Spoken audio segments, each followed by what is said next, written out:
You know you're made for more. Deep down, you've always known. You've got the vision, the ideas, the talent. For real. But somehow, you're still in the exact same spot. And it's low-key driving you insane. You keep saying, I'll start Monday. Monday comes. You say next Monday. And the worst part? You know exactly what to do. You just don't. If that's been you, don't close this. Because today we're getting into why. For real. Okay, so here's what this actually looks like. No sugarcoating. You spend 3 hours researching how to start.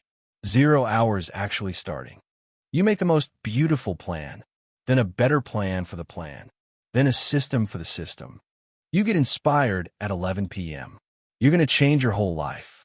By morning, the vibe's dead. And there's this quiet voice in the back of your head. What are you actually doing? Think about someone like Jordan. Not real, but way too real for a lot of you. Jordan's been talking about his business for 2 years. Knows the niche, done the research. But every time he gets close to doing it, something stops him. He can't explain what. So he prepares more. And the gap between who he is and who he could be just keeps growing. That's not laziness. That's a psychological pattern. And it has a name. Here's what's actually happening inside the brain when you keep playing small. Your prefrontal cortex, the planning part, it sees the vision crystal clear. But your amygdala fires every single time you try to move toward it. Like clockwork. Psychologist Dweck at Stanford studied why brilliant people don't act. It's not about ability. It's about what your brain believes will happen if you fail. If your brain thinks failing means you're not enough, it'll block you. Every single time.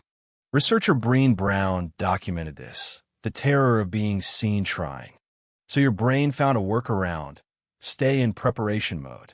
You can't fail what you never try. That's not procrastination. That's a protection program your nervous system installed years ago. And here are 7 signs this program is running in you right now. 1. You consume way more content about your dream than you actually create. You know every theory, but your own work? It's still at 0. 2. You need everything to be perfect before you start. And perfect never comes. The timing's not right. The tools aren't right. It's never right. 3. You get fired up right before you start. Then one small thing distracts you. And that tiny thing becomes 2 hours of doing absolutely nothing. 4. You secretly believe you're not ready.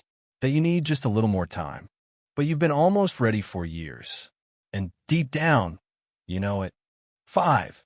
You've already played out the failure in your head. Before you even started. Your brain already wrote the 1-star review of your work before you even made it. 6. Your circle doesn't know what you're capable of. Because you've never shown them. 7. You feel this constant low-level guilt. Like you're not doing what you're supposed to. You can ignore it for a while. But it always comes back. Always. Drop. That's me in the comments if any of those 7 hit you. Now here's the part nobody talks about. The actual cost of staying small. Every day you don't move, the version of you that could have been gets further away. It's not just opportunity you're losing. It's identity. It's who you actually are. Psychologist Martin Seligman at Penn studied what happens when we don't act. He called it learned helplessness. The longer you wait, the more you think action is pointless. Potential doesn't disappear, but your belief that you can access it, that erodes. And people start to see you differently. Not the version you know is inside. Here's the deepest cost. You start to believe the small version. You start to become it. And one day you wake up and realize the gap is enormous. But here's what I need you to hear. That day doesn't have to be today. Here's the truth about playing small that nobody tells you. It's not a character flaw.